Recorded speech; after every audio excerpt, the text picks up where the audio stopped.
For more than 50 years, until the early 1970s, 500,000 children were placed in institutional or foster care in Australia, with many suffering abuse at the hands of their carers.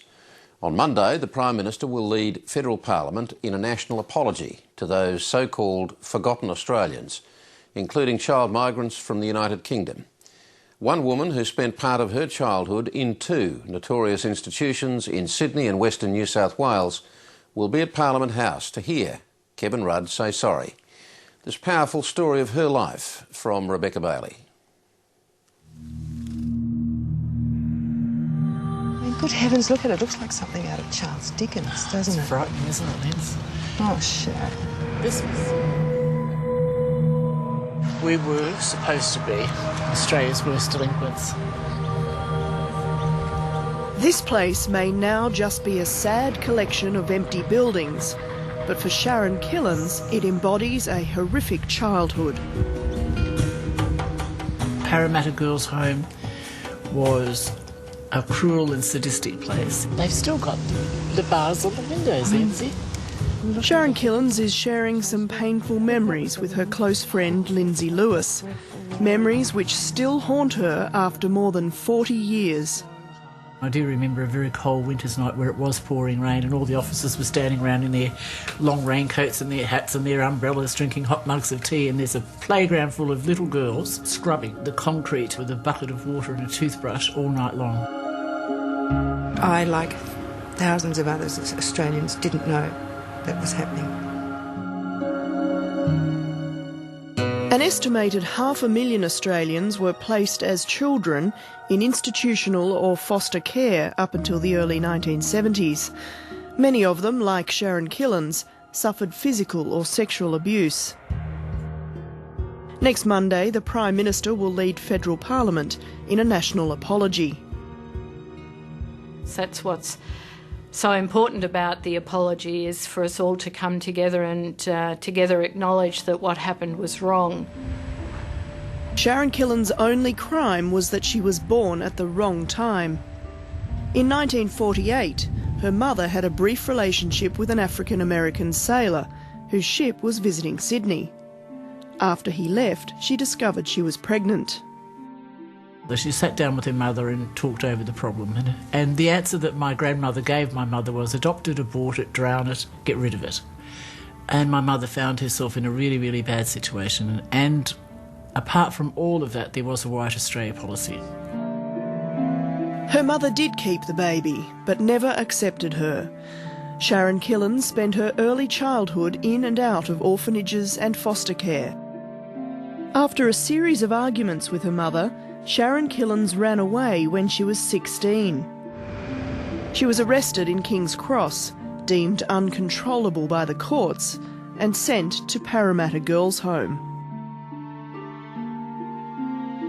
I didn't hurt anybody, I didn't steal from anybody, and I didn't lie to anybody either. That was how it was in those days. All these bashings of young girls are alleged to have occurred behind these walls. If the girls at Parramatta misbehaved or complained about their maltreatment, their punishment was harsh. We'd go into what they called isolation cells, and we'd sit in a cell for however long, could be days, and our meals would be bread and water and sometimes bread and milk. But things were to get worse for Sharyn Killens, who was sent on to the Hay Institution for Girls, more than 700 kilometres southwest of Sydney. I was taken to Hay in the middle of the night on a train, drugged, delivered by an escort with handcuffs and a gun. I will never get past Hay, not ever. I thought I was actually going to lose my mind in Hay. The Hay rigours of discipline were, quote, designed to help each girl to accept her role in life as a normal citizen, not a belligerent, antisocial person. Was taught to march, just like a German soldier. Knees up, arms swinging high, that's how I walked. I stood 6 feet away from the next girl. I was not allowed to talk except for 10 minutes in the morning and 10 minutes in the afternoon. We did dreadful work, laying concrete pathways. We'd lay them, we'd set them, great pride in our work, and then a few days later we'd smash up those with a pick and start relaying them all over again. Sharyn and I visited there together, and that was one of the creepiest places I've ever been. Sharyn was distraught. We stood there in that dirty, filthy isolation cell that hadn't changed in 40 years, and we held each other and sobbed. Every afternoon at 4 o'clock, all of us girls, 6 to 10, 16-year-old girls, had to show our underpants to male and female officers every day of the week, every day of the month. As the Minister for Community Services, Jenny Macklin has been affected deeply by countless such stories. I spent a little bit of my childhood in Hay, in fact, and I wasn't aware that there was an institution like this. How could you possibly imagine that a place without love, without joy, where children weren't allowed to have a personal toy, where they were told that they couldn't be touched? How could anyone imagine that that was good for a baby or a child? Sharyn Killens' release from care at 17 saw her descend into a life on the streets. In the 70s, I actually became a stripper in the Cross. I didn't like myself at all, and I didn't think I was worthy of anything, nor worth anything. And it took me many, many years to get by that. But Sharyn Killens was not one to let her troubled childhood ruin her life. With 2 young children to support, she transformed herself from a stripper to a singer.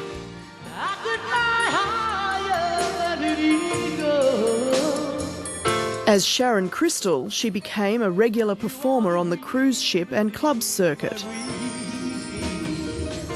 And grace, my fears relieve. It was in the entertainment industry that Sharyn Killens and Lindsay Lewis became friends. The two have been on a journey together to rediscover Sharyn Killens' lost childhood and have written a book about her life.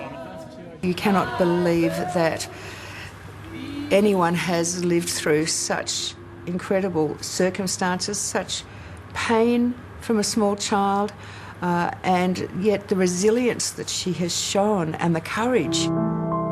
Around the world, I search for you. While Sharyn Killens was able to turn her life around professionally, it took more than 40 years to solve the mystery that had shaped her life.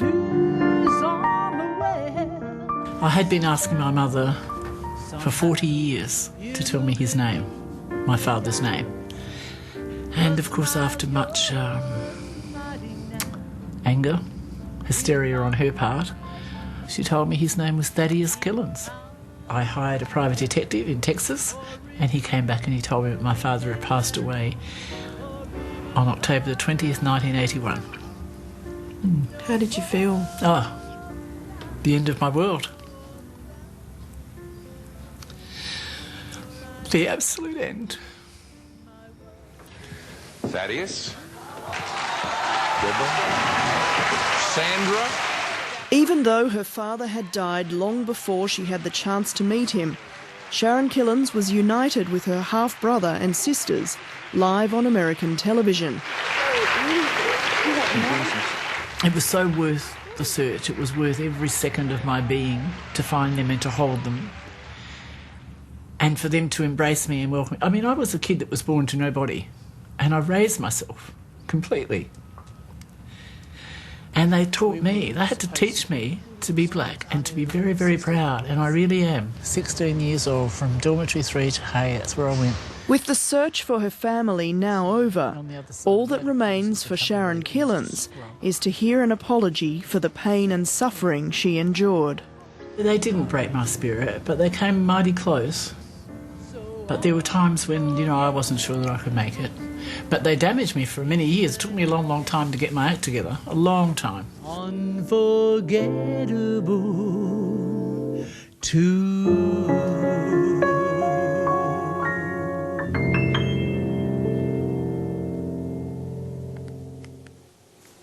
One out of 500,000 individual stories. Rebecca Bailey with that report.